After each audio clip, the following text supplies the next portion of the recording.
दशहरा के मेला में। धनिया औते बानी तोके घुमाइब दशहरा के मेला में।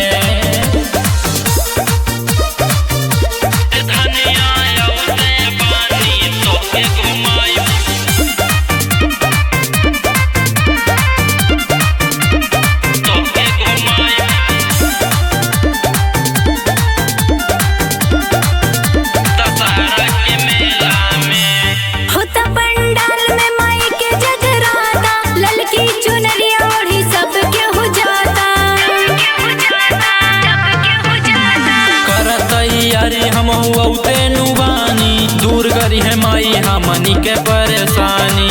बीतता समैया सबई रउआई खेला में। धनिया औते बानी तोके घुमाइब दशहरा के मेला में।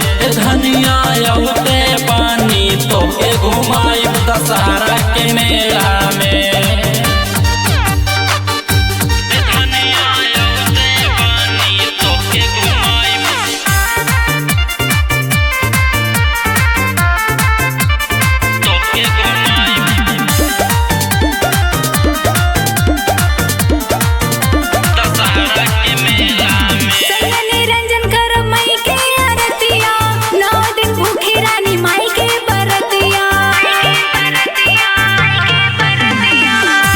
सपनावा पूरा हो जाई है नजरिया जब देवी माई प्रकट हो